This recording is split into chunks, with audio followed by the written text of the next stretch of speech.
In 1949, legendary animator Chuck Jones and his writing partner Michael Maltese introduced the world to two of their most iconic characters, the Roadrunner and Wile E. Coyote. Originally developed as one-off characters designed to spoof the wildly popular chase formula that had gripped cartoon audiences, they gained so much popularity that Jones decided to turn their exploits into a series. The Roadrunner and Coyote shorts unintentionally revolutionized the chase formula, with Jones applying the same structure to the following installments, a formula of its own that quickly evolved over time. Jones said that some of the early ones were rough because I didn't really know what I was doing, but eventually evolved a kind of rhythm to them, noting that he could lay out a Roadrunner in 2 weeks or less because he got so familiar with the characters. As the characters continued to grow, so did the gags. Jones found that he could squeeze 11 gags into a 7-minute short. In order to keep so many gags continuously fresh and funny and give an in-world logic and grounding to the cartoons, Jones developed a set of 11 explicit rules or disciplines which helped limit storytelling possibilities from growing too complex or over the top. In this video, we'll break it all down and dive headfirst into Chuck Jones's 11 rules for Wile E. Coyote and the Roadrunner in this edition of Studio Tales, presented by Cartoon Evolution.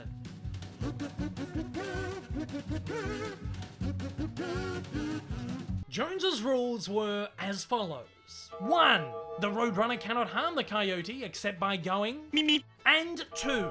No outside force can harm the Coyote, only his own ineptitude or the failure of Acme products. Trains and trucks were the exception from time to time. Jones furthermore called the Coyote a poor bastard, who represented everybody that works in a home workshop, placing the entirety of his failures and injuries on his own incompetence, not on his cocky prey, which he and the audience found incredibly irritating, refraining from creating a clear-cut villain out of either of them.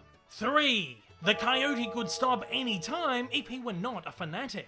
This was the most philosophical of disciplines, taking inspiration from philosopher George Santayana, who wrote, "A fanatic is someone who redoubles his effort when he's forgotten his aim." Jones said the Coyote probably started chasing the Roadrunner during some time of incredible famine. Obviously, he doesn't even want the Roadrunner anymore. He's now become compelled to follow something he doesn't even want. If there's a universal thing, it's our attempt to accomplish things that are very small but become big because we can't do them. It was this determination that made the Coyote so lovable and relatable. 4. No dialogue ever, except meep meep and yowling in pain. Much like the other chase films of the era, Jones and Maltese drew enormous inspiration from silent film legends Charlie Chaplin and Buster Keaton to deliver traditional slapstick gags and body humour by way of silent characters. The only dialogue, of course, would be the Roadrunner's trademark sound, meep meep. This is, of course, not the sound that a real Roadrunner makes, but one which came by way of background artist Paul Julian. Walking down the hallway of Termite Terrace one day with an armful of large background drawings, he let out a series of beep beeps, in Jones's words, blindly trying to clear a route for himself. Jones continued, "When I heard it, I realized that's the sound the Roadrunner should make. It seemed unimaginable to ask anybody but Paul to record this sound. Julian's sound was recorded, sped up, and used for decades after." This rule would go completely ignored in late 1960s comics, which depicted the Roadrunner as a talking character who spoke exclusively in Shakespearean prose, exemplifying why this character always worked best silent. 5. The Roadrunner must stay on the road, for no other reason than that he's a Roadrunner. The only exception to this would be if the Coyote lured him off the road, though as depicted in one of the pair's most classic gag setups, that never quite worked in his favour. 6. All action must be confined to the natural environment of the two characters, the Southwest American desert. Taking them away from their habitat would change the series completely or open entirely new possibilities, which again Jones wanted to limit. Barrier said if any other characters had been introduced, they would have seemed like intruders. 7. All tools, weapons, or mechanical conveniences must be obtained from the Acme Corporation. Jones noted this as one particular rule that kept possibilities limited and prevented improvising, saying that to do so was not nearly as much fun as it was to send away to the Acme factory. There are factories that do supply people with things, so it's perfectly logical and fun for me to imagine that somewhere there is a company that provides absolutely free their inventions to coyotes. 8.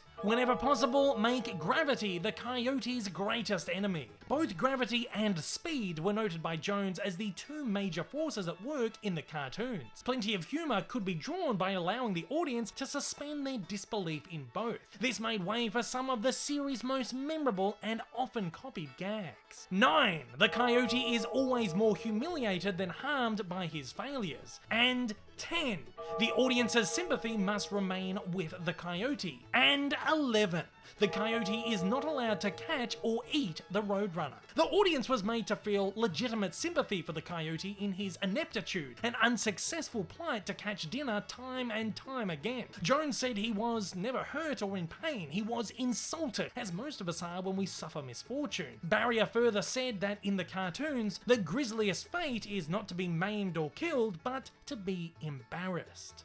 With these rules, the Roadrunner and Coyote cartoons became some of the slickest, smartest, and most well-structured series to come out of perhaps any studio during the Golden Age. And while one may argue that restrictions could have hampered creativity, it actually helped the creatives think outside the box. While each short followed the same template, Jones and Maltese found inventive ways within a confined sandbox to tell essentially the same joke over and over again, but with hundreds of different outcomes and reactions. In doing so, not only were there endless possibilities for gags, but audiences could be constantly kept on their feet. Jones said, "One of the tricks of this kind of humour is to anticipate where the audience is going to expect something to happen, and then either to not do it then and let them relax a little bit and then hit them, or do it before they're quite ready for it." Some historians argue that these rules weren't as strict as Jones would have us believe, or were non-existent at the time of production. Maltese is even quoted as saying, "If we had laws or anything, I never heard of them." Perhaps this was a subconscious thing for Jones, who credited himself with most of the gag work, saying that Maltese found it difficult to get a hold on the characters, or it was just something he saw in hindsight. Regardless, a vast majority of the shorts and gags do tick all the boxes and show a very clear formula, one which had never quite been seen before but has been replicated thousands of times since. If you'd like to learn more about Wile E. Coyote and the Roadrunner, don't forget to check out their full Cartoon Evolution installment, in addition to the multiple companion videos I've also put together.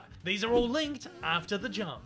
If this is your first time viewing one of my videos and you'd like to see more like it in the future, then please don't forget to hit that big old subscribe button up on your screen, as well as that like button down below for that little extra support. Also, don't forget to check me out on social media, and please consider supporting me over on Patreon. Thanks for watching and have a fantastic day.